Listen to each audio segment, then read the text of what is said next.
प्यारे विद्यार्थियों, मेरे ਵੱਲੋਂ ਤੁਹਾਨੂੰ ਸਾਰਿਆਂ ਨੂੰ ਪਿਆਰ ਭਰੀ ਸਤਿ ਸ਼੍ਰੀ ਅਕਾਲ।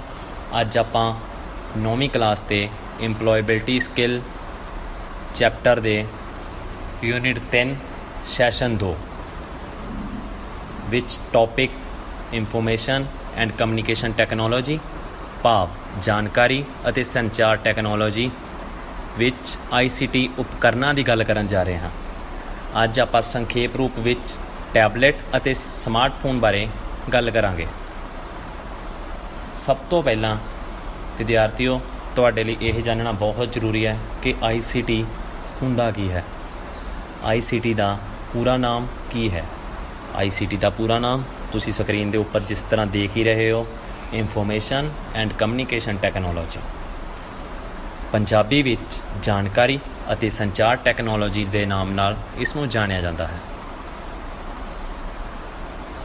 ਅੱਗੇ ਵਧਦੇ ਹੋਏ ਕੁਝ ICT ਦੇ ਉਪਕਰਨ ਤੁਹਾਨੂੰ ਸਕਰੀਨ 'ਤੇ ਦਿਖਾਏ ਜਾ ਰਹੇ ਹਨ। ਇਸ ਤੋਂ ਇਲਾਵਾ ਕੁਝ ਹੋਰ ਵੀ ਉਪਕਰਨ ICT ਦੇ ਵਿੱਚ ਦਾਖਲ ਹਨ ਜਾਂ ਮੌਜੂਦ ਹਨ, ਪਰੰਤੂ ਆਪਾਂ ਗੱਲ ਕਰਾਂਗੇ ਅੱਜ ਟੈਬਲੇਟ ਅਤੇ ਸਮਾਰਟਫੋਨਸ ਦੀ। ਵਿਦਿਆਰਥੀਓ, ਇਸ ਸੈਸ਼ਨ ਨੂੰ ਸ਼ੁਰੂ ਕਰਨ ਤੋਂ ਪਹਿਲਾਂ ਤੁਹਾਨੂੰ ਇਸ ਬਾਰੇ ਜਾਣਨਾ ਬਹੁਤ ਜ਼ਰੂਰੀ ਹੈ ਕਿ ਅੱਜ ਆਪਣੇ ਇਸ ਸੈਸ਼ਨ ਦਾ ਮੁੱਖ ਉਦੇਸ਼ ਕੀ ਹੈ। ਅੱਜ ਤੁਹਾਨੂੰ ICT ਦੇ ਉਪਕਰਨਾਂ ਦੀ ਜਾਣਕਾਰੀ ਦੇਣ ਦਾ ਮੁੱਖ ਉਦੇਸ਼ ਕੀ ਹੈ।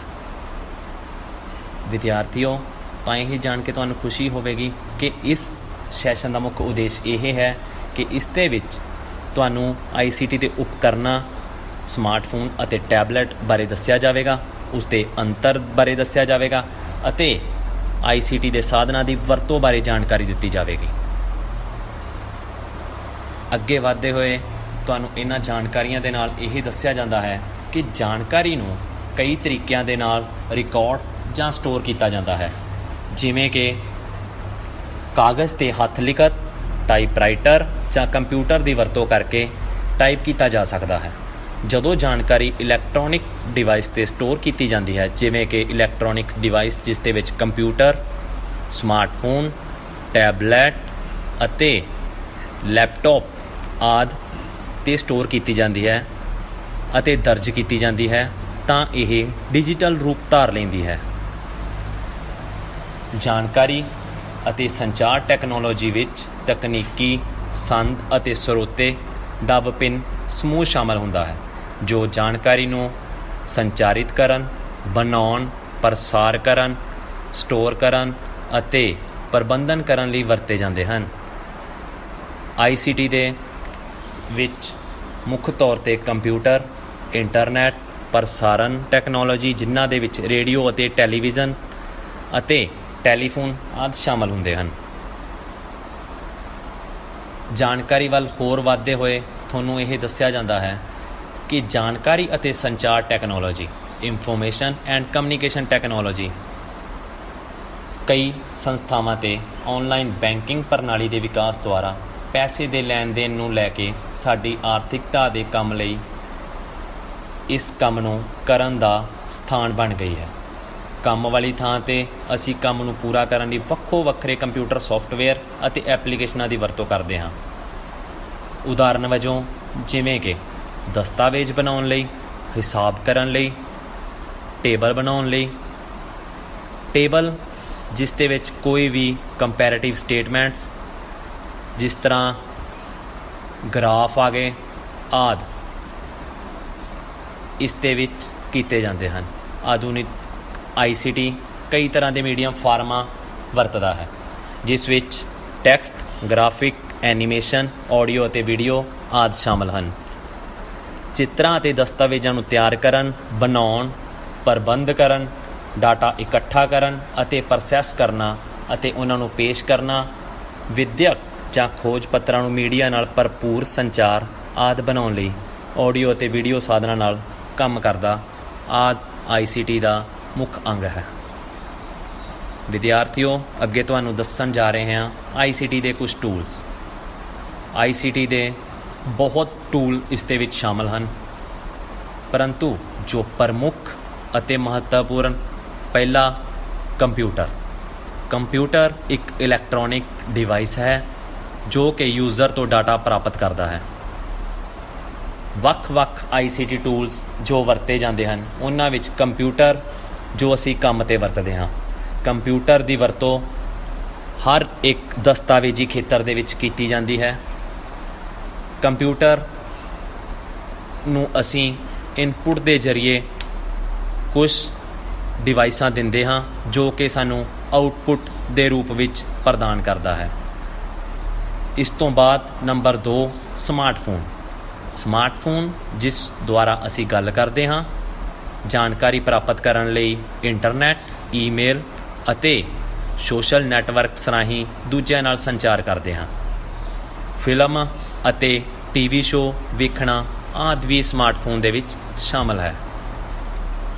ਸਮਾਰਟਫੋਨ ਸਿੰਪਲ ਮੋਬਾਈਲ ਫੋਨ ਨਾਲੋਂ ਵੱਖ ਹੁੰਦੇ ਹਨ। ਜਾਣਕਾਰੀ ਅੱਗੇ ਵਧਾਉਂਦੇ ਹੋਏ ਤੁਹਾਨੂੰ ਕੁਝ ICT ਦੇ ਉਪਕਰਨਾਂ ਬਾਰੇ ਦੱਸਦੇ ਹਾਂ, ਜਿਸ ਦੇ ਵਿੱਚ ਟੈਬਲੈਟ, ਸਮਾਰਟਫੋਨ, ਲੈਪਟਾਪ ਆਦਿ ਸ਼ਾਮਲ ਹੁੰਦੇ ਹਨ। ਤੁਹਾਨੂੰ ਇਹ ਤਸਵੀਰਾਂ ਦੇ ਰੂਪ ਵਿੱਚ ਵੀ ਦਿਖਾਏ ਜਾਂਦੇ ਹਨ।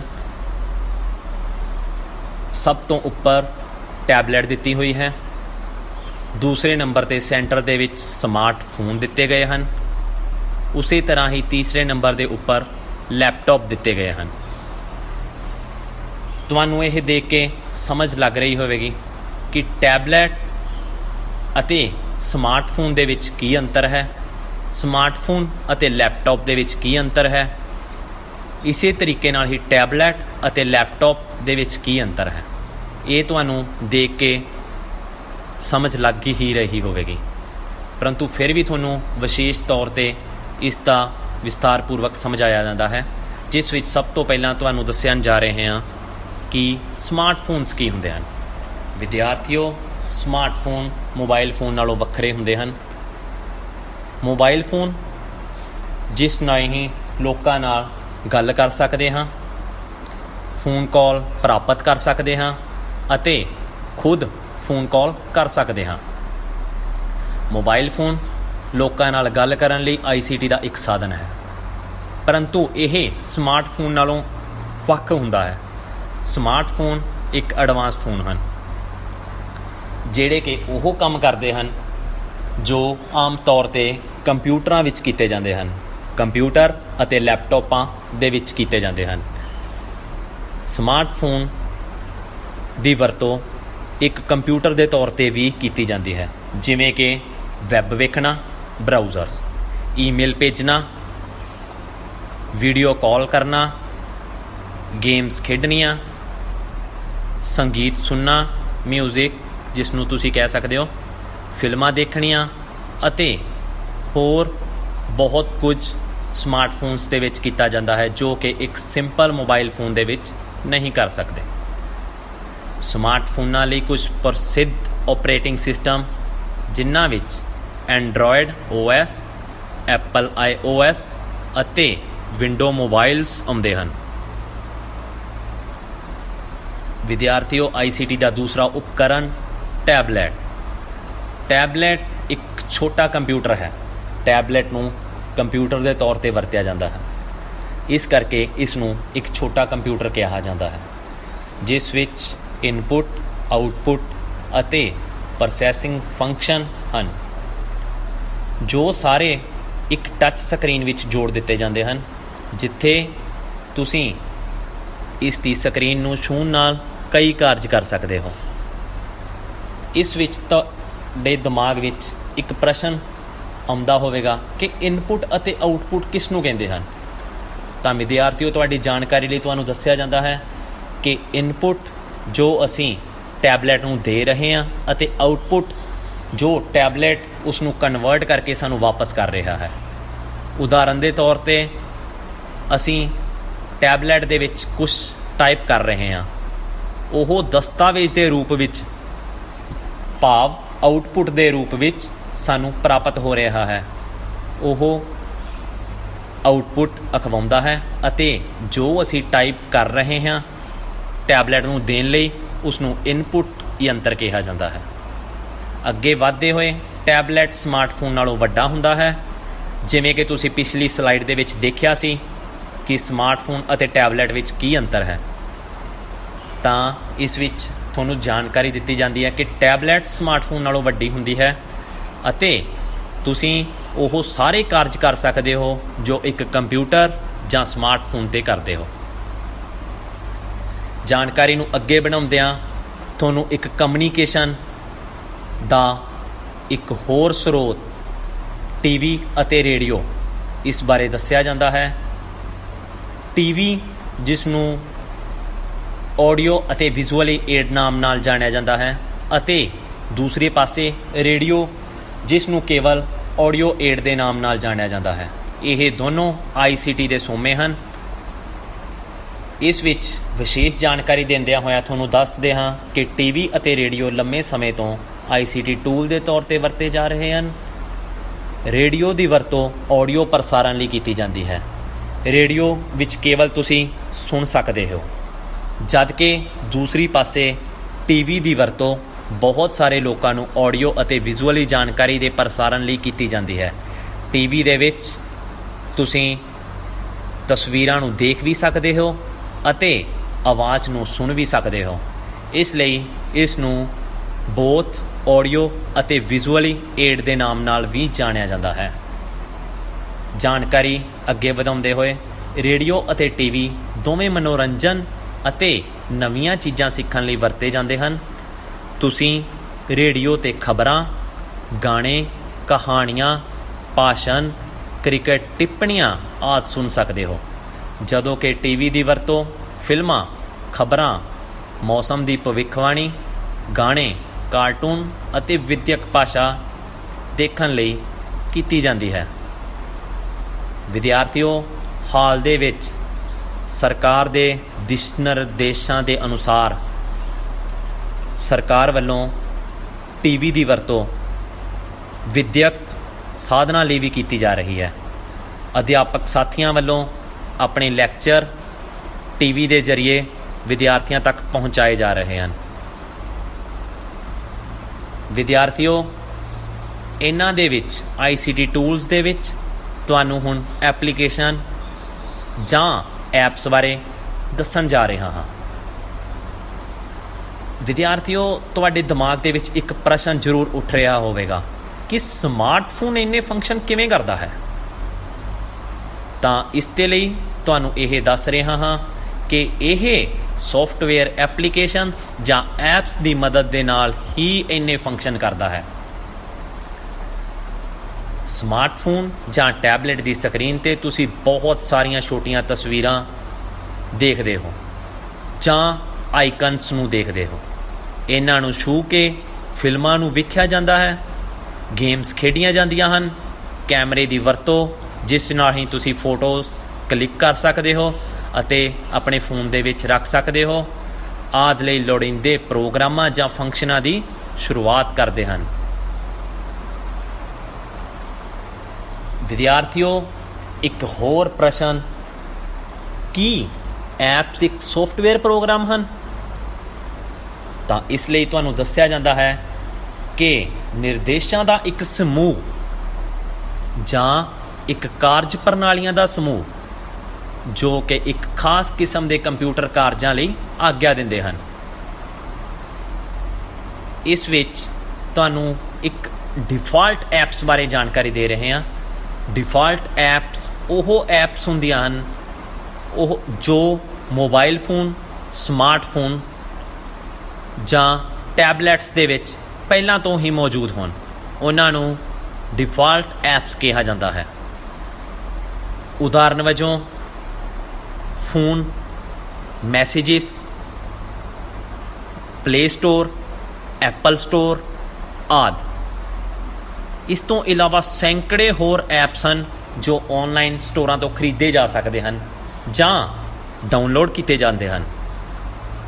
ਇੱਥੇ ਬਹੁਤ ਸਾਰੇ ਔਨਲਾਈਨ ਸਟੋਰ ਵੀ ਹਨ, ਜਿਸ ਵਿੱਚ ਐਂਡਰੋਇਡ ਲਈ ਗੂਗਲ ਪਲੇ ਸਟੋਰ ਅਤੇ ਐਪਲ ਮੋਬਾਈਲ ਫੋਨਸ ਲਈ ਐਪਲ ਪਲੇ ਸਟੋਰ ਨਾਮ ਦੇ ਪਲੇ ਸਟੋਰਸ ਹੁੰਦੇ ਹਨ, ਜਿਨ੍ਹਾਂ ਵਿੱਚੋਂ ਤੁਸੀਂ ਐਪਸ ਨੂੰ ਡਾਊਨਲੋਡ ਕਰ ਸਕਦੇ ਹੋ ਅਤੇ ਕਈ ਪੇਡ ਐਪ ਨੂੰ ਪਰਚੇਸ ਕਰ ਸਕਦੇ ਹੋ।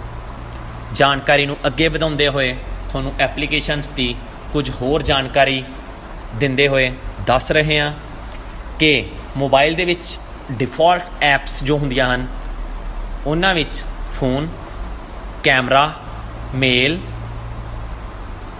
ਕੈਲੰਡਰ, ਫੋਟੋਆਂ, ਟਾਈਮ, ਅਲਾਰਮ ਜਾਂ ਘੜੀ, ਇਸ ਦੇ ਨਾਮ ਨਾਲ ਕਾਫੀ ਐਪਸ ਹੁੰਦੀਆਂ ਹਨ ਜਿਨ੍ਹਾਂ ਨੂੰ ਡਿਫਾਲਟ ਐਪਸ ਕਿਹਾ ਜਾਂਦਾ ਹੈ। ਇਹ ਐਪ ਸਮਾਰਟਫੋਨ ਜਾਂ ਮੋਬਾਈਲ ਫੋਨ ਦੇ ਵਿੱਚ ਹੋ ਸਕਦੀਆਂ ਹਨ। ਤਾਂ ਵਿਦਿਆਰਥੀਓ, ਇਹਨਾਂ ਜਾਣਕਾਰੀਆਂ ਨੂੰ ਸੰਖੇਪ ਵਿੱਚ ਦੱਸਦੇ ਹੋਏ ਤੁਹਾਨੂੰ ਦੱਸ ਰਿਹਾ ਹਾਂ ਕਿ ਫੋਨ ਐਪ ਦੀ ਵਰਤੋਂ ਕਿਸ ਲਈ ਕੀਤੀ ਜਾਂਦੀ ਹੈ।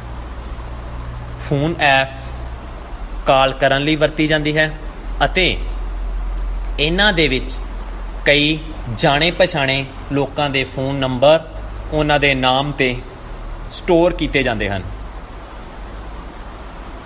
ਦੂਸਰੀ ਡਿਫਾਲਟ ਐਪ ਕੈਮਰਾ ਜਿਸ ਦੇ ਵਿੱਚ ਫੋਟੋ ਨੂੰ ਕਲਿੱਕ ਕਰਕੇ ਸੰਭਾਲ ਕੇ ਰੱਖਿਆ ਜਾਂਦਾ ਹੈ। ਕੈਮਰਾ ਦੀ ਵਰਤੋਂ ਵੀਡੀਓ ਬਣਾਉਣ ਲਈ ਵੀ ਕੀਤੀ ਜਾਂਦੀ ਹੈ। ਕੈਮਰੇ ਵਿੱਚ ਫੋਟੋਆਂ ਅਤੇ ਵੀਡੀਓ ਲੈਂਦੇ ਹਨ। ਡਿਫਾਲਟ ਐਪਸ ਦੀ ਤੀਸਰੀ ਐਪ ਜਾਂ ਐਪਲੀਕੇਸ਼ਨ ਮੇਲ ਨੂੰ ਜੀਮੇਲ, ਯਾਹੂ ਜਾਂ ਆਊਟਲੁੱਕ ਦੇ ਨਾਲ ਜੋੜਦੇ ਹਾਂ। ਈਮੇਲ ਨੂੰ ਇਲੈਕਟ੍ਰੋਨਿਕ ਮੇਲ ਕਿਹਾ ਜਾਂਦਾ ਹੈ। ਵਿਦਿਆਰਥੀਓ, ਸੋਚਦੇ ਹੋਵੋਗੇ ਕਿ ਮੇਲ ਦੀ ਵਰਤੋਂ ਕਿਸ ਕੰਮ ਲਈ ਹੁੰਦੀ ਹੈ, ਤਾਂ ਤੁਹਾਨੂੰ ਇਸ ਦੀ ਜਾਣਕਾਰੀ ਦਿੰਦੇ ਹੋਏ ਦੱਸ ਰਹੇ ਹਾਂ ਕਿ ਮੇਲ ਇੱਕ ਜਗ੍ਹਾ ਤੋਂ ਦੂਸਰੀ ਜਗ੍ਹਾ ਦੇ ਵਿੱਚ ਬਿਲਕੁਲ ਘੱਟ ਸਮੇਂ ਦੇ ਵਿੱਚ 1 ਸੈਕਿੰਡ ਤੋਂ ਵੀ ਘੱਟ ਸਮਾਂ ਲੈਂਦੇ ਹੋਏ ਆਪਾਂ ਕਿਸੇ ਵੀ ਦਸਤਾਵੇਜ਼ ਨੂੰ ਭੇਜ ਸਕਦੇ ਹਾਂ। ਇਸ ਲਈ ਤੁਹਾਡੇ ਦਿਮਾਗ ਦੇ ਵਿੱਚ ਇੱਕ ਪ੍ਰਸ਼ਨ ਉੱਠਦਾ ਹੋਵੇਗਾ ਕਿ ਇਹ ਮੇਲ ਹੈ ਜੋ ਆਪਾਂ ਨੂੰ ਉੱਥੇ ਜਾ ਕੇ ਪਹੁੰਚਾਈ ਜਾਂਦੀ ਹੈ। ਤਾਂ ਵਿਦਿਆਰਥੀਓ, ਐਵੇਂ ਦੀ ਕੋਈ ਗੱਲ ਨਹੀਂ। ਇਸ ਨੂੰ ਆਪਾਂ ਸਮਾਰਟਫੋਨਸ, ਕੰਪਿਊਟਰ, ਟੈਬਲੈਟਸ ਅਤੇ ਲੈਪਟਾਪ ਰਾਹੀਂ ਇੱਕ ਜਗ੍ਹਾ ਤੋਂ ਦੂਸਰੀ ਜਗ੍ਹਾ 'ਤੇ ਭੇਜ ਸਕਦੇ ਹਾਂ, ਈਮੇਲ ਰਾਹੀਂ ਜਾਂ ਜੀਮੇਲ ਰਾਹੀਂ। ਡਿਫਾਲਟ ਐਪਸ ਦੇ ਵਿੱਚ ਅੱਗੇ ਵਧਦੇ ਹੋਏ ਵਿਦਿਆਰਥੀਓ, ਤੁਹਾਨੂੰ ਦੱਸਣ ਜਾ ਰਿਹਾ ਕਿ ਕੈਲੰਡਰ ਕਿਸ ਨੂੰ ਕਹਿੰਦੇ ਹਨ। ਕੈਲੰਡਰ ਕਿਆ ਹੈ? ਕੈਲੰਡਰ ਵਿੱਚ ਤੁਸੀਂ ਮੁਲਾਕਾਤਾਂ, ਯਾਦ ਪੱਤਰ ਆਦਿ ਵੀ ਦਰਜ ਕਰ ਸਕਦੇ ਹੋ। ਕੈਲੰਡਰ ਦੇ ਵਿੱਚ ਤੁਸੀਂ ਮਿਤੀ ਦੇਖ ਸਕਦੇ ਹੋ ਅਤੇ ਦਿਨ ਬਾਰੇ ਵੀ ਜਾਣਕਾਰੀ ਪ੍ਰਾਪਤ ਕਰ ਸਕਦੇ ਹੋ। ਉਦਾਹਰਨ ਦੇ ਵਜੋਂ ਇਸ ਦੇ ਵਿੱਚ ਆਪਾਂ ਨੂੰ ਕਿਸੇ ਵਿਦਿਆਰਥੀ ਦੇ ਜਨਮ ਮਿਤੀ ਦਾ ਪਤਾ ਹੈ, ਭਾਵ ਉਸ ਦੀ ਜਨਮ ਮਿਤੀ ਹੈ 28 ਫਰਵਰੀ 1994। ਤਾਂ ਆਪਾਂ ਉਸ ਦਿਨ ਦੀ ਜਾਣਕਾਰੀ ਲੈਣੀ ਹੈ ਕਿ ਉਸ ਦਿਨ ਕਿਹੜਾ ਬਣਦਾ ਹੈ। ਤਾਂ ਵਿਦਿਆਰਥੀਓ, ਕੈਲੰਡਰ ਦੇ ਵਿੱਚ ਜਾ ਕੇ ਆਪਾਂ ਪੁਰਾਣੇ ਈਅਰਸ ਜਾਂ ਸਨ ਨੂੰ ਕੱਢ ਕੇ ਤਾਂ ਆਪਾਂ ਉਸ ਤਾਰੀਖ ਨੂੰ ਦੇਖ ਸਕਦੇ ਹਾਂ ਕਿ ਉਸ ਤਾਰੀਖ ਨੂੰ ਕੀ ਦਿਨ ਬਣਦਾ ਹੈ। ਡਿਫਾਲਟ ਐਪਸ ਦੇ ਵਿੱਚ ਅੱਗੇ ਵਧਦੇ ਹੋਏ ਪੰਜਵੀਂ ਐਪ ਹੈ ਆਪਣੀ ਫੋਟੋਆਂ। ਇਹ ਤੁਹਾਡੀਆਂ ਸਾਰੀਆਂ ਫੋਟੋਆਂ ਅਤੇ ਵੀਡੀਓ ਨੂੰ ਸਟੋਰ ਕਰਨ ਅਤੇ ਐਲਬਮਾਂ ਵਿੱਚ ਪ੍ਰਬੰਧ ਕਰਨ ਵਿੱਚ ਤੁਹਾਡੀ ਸਹਾਇਤਾ ਕਰਦਾ ਹੈ। ਵਿਦਿਆਰਥੀਓ, ਇਸ ਦਾ ਇਹ ਫਾਇਦਾ ਹੈ ਕਿ ਆਪਾਂ ਕੈਮਰੇ ਵਿੱਚ ਕੋਈ ਵੀ ਫੋਟੋ ਖਿੱਚਣ ਤੋਂ ਬਾਅਦ ਉਸ ਨੂੰ ਕਾਫੀ ਲੰਮੇ ਸਮੇਂ ਤੱਕ ਫੋਟੋਆਂ ਦੇ ਵਿੱਚ ਸਟੋਰ ਕਰ ਸਕਦੇ ਹਾਂ। ਅੱਗੇ ਵਧਦੇ ਹੋਏ 6ਵੀਂ ਡਿਫਾਲਟ ਐਪ ਹੈ ਘੜੀ, ਟਾਈਮ ਇਹ ਸ਼ੋਅ ਦਾ ਸਮਾਂ ਹੈ ਅਤੇ ਇਸ ਵਿੱਚ ਅਲਾਰਮ, ਟਾਈਮਰ ਵੀ ਨਿਰਧਾਰਿਤ ਕਰ ਸਕਦੇ ਹਾਂ। ਇਸ ਦੀ ਵਰਤੋਂ ਬਹੁਤ ਵਧੇਰੇ ਕੀਤੀ ਜਾਂਦੀ ਹੈ, ਜਿਵੇਂ ਕਿ ਸਵੇਰੇ ਉੱਠਣ ਲਈ ਅਲਾਰਮ ਲਗਾ ਦਿਓ ਤਾਂ ਟਾਈਮ ਸਹੀ ਹੋਣ ਦੇ ਕਾਰਨ ਉਹ ਅਲਾਰਮ ਪੂਰੇ ਟਾਈਮ ਦੇ ਉੱਪਰ ਆਪਾਂ ਨੂੰ ਇੱਕ ਰਿੰਗ ਜਾਂ ਟਿਊਨ ਦੇ ਜ਼ਰੀਏ ਸੁਣਾਈ ਦੇਵੇਗਾ। ਅਤੇ ਘੜੀ ਦੀ ਵਰਤੋਂ ਅਸੀਂ ਸਮਾਂ ਵੇਖਣ ਲਈ ਵੀ ਕਰ ਸਕਦੇ ਹਾਂ। ਡਿਫਾਲਟ ਐਪਸ ਦੀ ਕੁਝ ਆਈਕਨਸ ਤੁਹਾਨੂੰ ਦਿਖਾਏ ਗਏ ਨੇ ਜਿਨ੍ਹਾਂ ਦੀ ਜਾਣਕਾਰੀ ਪਿੱਛੇ ਦਿੱਤੀ ਗਈ ਹੈ। ਇਸ ਦੇ ਵਿੱਚ ਸਭ ਤੋਂ ਪਹਿਲਾ ਆਈਕਨ ਫੋਨ, ਜਿਸ ਦੇ ਵਿੱਚ ਆਪਾਂ ਕਾਲ ਕਰ ਸਕਦੇ ਹਾਂ ਅਤੇ ਸਟੋਰ ਕਰ ਸਕਦੇ ਹਾਂ ਆਪਣੇ ਜਾਣੇ ਪਛਾਣੇ ਨੰਬਰਾਂ ਨੂੰ। ਨੰਬਰ 2 'ਤੇ ਤੁਹਾਨੂੰ ਕੈਲੰਡਰ ਦਿਖਾਇਆ ਗਿਆ ਹੈ। ਨੰਬਰ 3 'ਤੇ ਫੋਟੋਆਂ ਦਿਖਾਈਆਂ ਗਈਆਂ ਹਨ। ਨੰਬਰ 4 'ਤੇ ਕੈਮਰਾ, ਜਿਸ ਦੇ ਵਿੱਚ ਅਸੀਂ ਤਸਵੀਰਾਂ ਖਿੱਚ ਸਕਦੇ ਹਾਂ ਅਤੇ ਵੀਡੀਓ ਬਣਾ ਸਕਦੇ ਹਾਂ। ਕੁਝ ਹੋਰ ਐਪਸ ਬਾਰੇ ਜਾਣਕਾਰੀ ਦਿੰਦੇ ਹੋਇਆਂ, ਸਮਾਰਟਫੋਨਸ ਦੇ ਵਿੱਚ ਇਹ apps map, web browser, music, Google play store ਅਤੇ ਐਪਲ ਸਟੋਰ ਦੇ ਵਿੱਚ ਕੁਝ ਹੋਰ ਐਪਸ ਜਿਸ ਦੇ ਵਿੱਚ ਤੁਸੀਂ ਆਪਣੀਆਂ ਹੋਰ ਐਪਲੀਕੇਸ਼ਨਾਂ ਨੂੰ ਡਾਊਨਲੋਡ ਜਾਂ ਪਰਚੇਸ ਕਰ ਸਕਦੇ ਹੋ। ਵਿਸ਼ੇਸ਼ ਅਤੇ ਜਾਣਕਾਰੀ ਦਿੰਦੇ ਹੋਇਆਂ ਦੱਸ ਰਹੇ ਹਾਂ ਕਿ ਮੈਪ ਦੀ ਵਰਤੋਂ ਜਾਂ ਨਕਸ਼ੇ ਦੀ ਵਰਤੋਂ ਤੁਸੀਂ ਕਿਸ ਲਈ ਕਰੋਗੇ। ਤਾਂ ਇਸ ਲਈ ਤੁਹਾਨੂੰ ਦੱਸਿਆ ਜਾਂਦਾ ਹੈ ਕਿ ਇਹ ਐਪ ਤੁਹਾਨੂੰ ਉਹਨਾਂ ਦਿਸ਼ਾਵਾਂ ਨੂੰ ਲੱਭਣ ਵਿੱਚ ਸਹਾਇਤਾ ਕਰਦੀ ਹੈ ਜਿੱਥੇ ਤੁਸੀਂ ਜਾਣਾ ਚਾਹੁੰਦੇ ਹੋ। Number 2, web browser. ਇਹ ਤੁਹਾਨੂੰ ਵੱਖ-ਵੱਖ ਵੈੱਬਸਾਈਟਾਂ ਨੂੰ ਖੋਜਣ ਅਤੇ ਦੇਖਣ ਲਈ ਇੱਕ ਬਰਾਊਜ਼ਰ ਖੋਲ੍ਹਣ ਦੀ ਆਗਿਆ ਦਿੰਦਾ ਹੈ। ਇਸ ਦੇ ਵਿੱਚ ਉਦਾਹਰਨ ਦੇ ਤੌਰ 'ਤੇ ਤੁਸੀਂ ਆਪਣਾ ਨਤੀਜਾ ਪਤਾ ਕਰਨਾ ਹੈ ਤਾਂ ਤੁਸੀਂ ਵੈਬ ਬਰਾਊਜ਼ਰ ਦੇ ਵਿੱਚ ਜਾ ਕੇ ਸਾਈਟ PSEB ਵਿੱਚ ਆਪਣਾ ਰਿਜ਼ਲਟ ਚੈੱਕ ਕਰ ਸਕਦੇ ਹੋ। ਨੰਬਰ 3, ਸੰਗੀਤ ਜਾਂ ਮਿਊਜ਼ਿਕ। ਇਸ ਵਿੱਚ ਤੁਸੀਂ ਗਾਣੇ ਸੁਣ ਸਕਦੇ ਹੋ ਅਤੇ ਗਾਣੇ ਰਿਕਾਰਡ ਕਰ ਸਕਦੇ ਹੋ। ਇਸੇ ਤਰ੍ਹਾਂ ਹੀ ਚੌਥੀ ਐਪ ਗੂਗਲ ਪਲੇ ਸਟੋਰ, ਜਿਸ ਦੇ ਵਿੱਚ ਤੁਸੀਂ ਹੋਰ ਐਪਲੀਕੇਸ਼ਨਾਂ ਨੂੰ ਪ੍ਰਾਪਤ ਕਰ ਸਕਦੇ ਹੋ ਜਿਵੇਂ ਕਿ ਫੇਸਬੁੱਕ ਅਤੇ ਵਟਸਐਪ ਅਤੇ ਹੋਰ ਵੀ ਵਧੇਰੇ ਐਪਾਂ ਨੂੰ ਡਾਊਨਲੋਡ ਕਰ ਸਕਦੇ ਹੋ। ਇਸ 'ਤੇ ਤੁਹਾਨੂੰ ਕੁਝ ਆਈਕਨਸ ਦਿਖਾਏ ਗਏ ਹਨ ਜਿਸ ਦੇ ਵਿੱਚ ਤੁਹਾਨੂੰ ਐਪ ਸਟੋਰ ਦਿਖ ਰਿਹਾ ਹੈ ਉੱਪਰ ਵਾਲੀ ਲਾਈਨ ਦੇ ਵਿੱਚ, ਤੀਸਰੇ ਨੰਬਰ ਦੇ ਉੱਪਰ। ਚੌਥੇ ਨੰਬਰ ਦੇ ਉੱਪਰ ਤੁਹਾਨੂੰ ਕਲੌਕ ਦਿਖ ਰਿਹਾ ਹੈ। ਦੂਸਰੀ ਲਾਈਨ ਦੇ ਵਿੱਚ ਪਹਿਲੇ ਨੰਬਰ 'ਤੇ ਮੈਪ, ਜਿਸ ਰਾਹੀਂ ਆਪਾਂ ਰਸਤਾ ਲੱਭ ਸਕਦੇ ਹਾਂ, ਅਤੇ 10ਵੇਂ ਨੰਬਰ 'ਤੇ ਜਾਂ ਦੂਸਰੀ ਰੋ ਦੇ ਵਿੱਚ 5ਵੇਂ ਨੰਬਰ ਦੇ ਵਿੱਚ ਫੇਸਬੁੱਕ ਆਈਕਨ ਹੈ। ਇਸੇ ਤਰ੍ਹਾਂ ਹੀ ਹੋਰ ਬਹੁਤ ਆਈਕਨਸ ਦੀ ਤੁਹਾਨੂੰ ਜਾਣਕਾਰੀ ਦੇ ਰਹੇ ਹਾਂ ਅਤੇ ਤਸਵੀਰਾਂ ਦੇ ਰਾਹੀਂ ਦਿਖਾ ਰਹੇ ਹਾਂ। ਵਿਦਿਆਰਥੀਓ, ਅੱਗੇ ਆਪਣਾ ਅੱਜ ਦਾ ਜੋ ਮੁੱਖ ਇੱਕ ਟੌਪਿਕ ਸੀ ਕਿ ਸਮਾਰਟਫੋਨ ਅਤੇ ਟੈਬਲੇਟ ਦੇ ਵਿੱਚ ਅੰਤਰ ਕੀ ਹੁੰਦਾ ਹੈ, ਤਾਂ ਇਸ ਅੰਤਰ ਨੂੰ ਦੱਸਦੇ ਹੋਏ ਤੁਹਾਨੂੰ ਦੱਸ ਰਹੇ ਹਾਂ ਕਿ ਸਮਾਰਟਫੋਨ ਟੈਬਲੇਟ ਨਾਲੋਂ ਕਿਵੇਂ ਵੱਖ ਹੁੰਦਾ ਹੈ।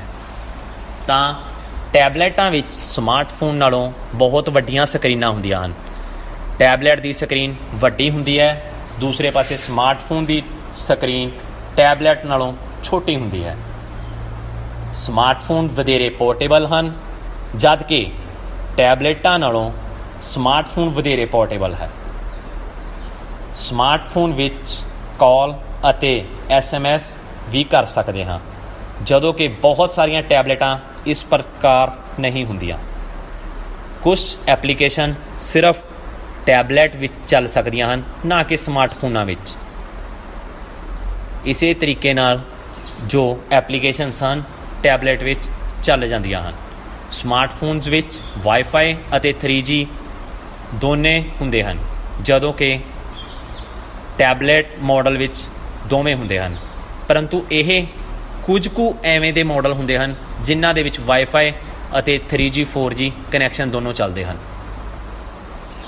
ਵਿਦਿਆਰਥੀਓ, ਅੱਗੇ ਤੁਹਾਡੀ ਸਕਰੀਨ ਦੇ ਵਿੱਚ ਤੁਹਾਨੂੰ ਇਹ ਦਿਖਾਇਆ ਗਿਆ ਹੈ ਕਿ ਸਮਾਰਟਫੋਨ ਅਤੇ ਟੈਬਲੇਟ ਵਿੱਚ ਕੀ ਅੰਤਰ ਹੈ। ਤਾਂ ਸਭ ਤੋਂ ਪਹਿਲਾਂ ਤਾਂ ਤੁਹਾਨੂੰ ਇਸ ਸਕਰੀਨ ਦੇ ਜ਼ਰੀਏ ਉਹਨਾਂ ਦੇ ਸਾਈਜ਼ ਦੀ ਜਾਣਕਾਰੀ ਪ੍ਰਾਪਤ ਹੋ ਰਹੀ ਹੈ ਕਿ ਇੱਕ ਸਮਾਰਟਫੋਨ ਦਾ ਸਾਈਜ਼ ਟੈਬਲੇਟ ਨਾਲੋਂ ਛੋਟਾ ਹੁੰਦਾ ਹੈ। ਟੈਬਲੇਟ ਦੀ ਸਕਰੀਨ ਨੂੰ ਅਸੀਂ ਟੱਚ ਕਰ ਸਕਦੇ ਹਾਂ। ਸਮਾਰਟਫੋਨ ਦੇ ਵਿੱਚ ਦੋਨੋਂ ਨੈਟਵਰਕ ਪਾਏ ਜਾਂਦੇ ਹਨ, ਵਾਈਫਾਈ ਅਤੇ 3G 4G, ਜਦ ਕਿ ਟੈਬਲੇਟ ਕੁਛ ਹੀ ਇਸ ਪ੍ਰਕਾਰ ਦੀਆਂ ਹੁੰਦੀਆਂ ਜਿਨ੍ਹਾਂ ਵਿੱਚ ਦੋਨੋਂ ਨੈਟਵਰਕਸ ਆਉਂਦੇ ਹਨ। ਇਸ ਪੂਰੇ ਸੈਸ਼ਨ ਦਾ ਸੰਖੇਪ ਜਾਣਕਾਰੀ ਵਿਦਿਆਰਥੀਓ ਇਹ ਹੈ ਕਿ ਇਸ ਸੈਸ਼ਨ ਵਿੱਚ ਤੁਸੀਂ ICT ਦੇ ਸੰਦਾਂ ਦੀ ਵਰਤੋਂ ਕਰਨੀ ਸਿੱਖ ਰਹੇ ਹੋ, ਜਿਸ ਵਿੱਚ ਤੁਹਾਨੂੰ ਮੁੱਖ ਤੌਰ 'ਤੇ ਸਮਾਰਟਫੋਨ ਅਤੇ ਟੈਬਲੇਟ ਬਾਰੇ ਦੱਸਿਆ ਗਿਆ ਹੈ ਅਤੇ ਸਮਾਰਟਫੋਨ ਅਤੇ ਟੈਬਲੇਟ ਵਿੱਚ ਅੰਤਰ ਦੱਸਿਆ ਗਿਆ ਹੈ ਅਤੇ ਇਹਨਾਂ ਬਾਰੇ ਵਿਸ਼ੇਸ਼ ਜਾਣਕਾਰੀ ਤੁਹਾਨੂੰ ਦਿੱਤੀ ਹੈ। ਵਿਦਿਆਰਥੀਓ, ਇਸ ਵਿੱਚ ਤੁਸੀਂ ਕੁਝ ਪ੍ਰਸ਼ਨ ਜੋ ਯਾਦ ਕਰਨੇ ਹਨ ਜਾਂ ਤੁਹਾਨੂੰ ਇੰਨਾ ਲੈਕਚਰ ਦੇਣ ਦੇ ਬਾਅਦ ਤਾਂ ਮੈਂ ਇਹ ਉਮੀਦ ਰੱਖਾਂਗਾ ਕਿ ਤੁਸੀਂ ਇਹ ਪ੍ਰਸ਼ਨਾਂ ਦੇ ਉੱਤਰ ਆਪਣੇ ਆਪ ਤਿਆਰ ਕਰੋ। ਤੁਸੀਂ ਇਹਨਾਂ ਛੋਟੇ ਪ੍ਰਸ਼ਨ ਬਿਲਕੁਲ ਇੱਕ ਸ਼ਬਦ ਦੇ ਪ੍ਰਸ਼ਨ ਹਨ। ਤੁਹਾਨੂੰ ਇਹ ਲੈਕਚਰ ਬਹੁਤ ਸਮਝ ਲੱਗਾ ਹੋਵੇਗਾ ਤਾਂ ਤੁਸੀਂ ਇਹਨਾਂ ਦੇ ਆਨਸਰ ਬਹੁਤ ਸੋਹਣੇ ਤਰੀਕੇ ਨਾਲ ਦੇ ਸਕਦੇ ਹੋ।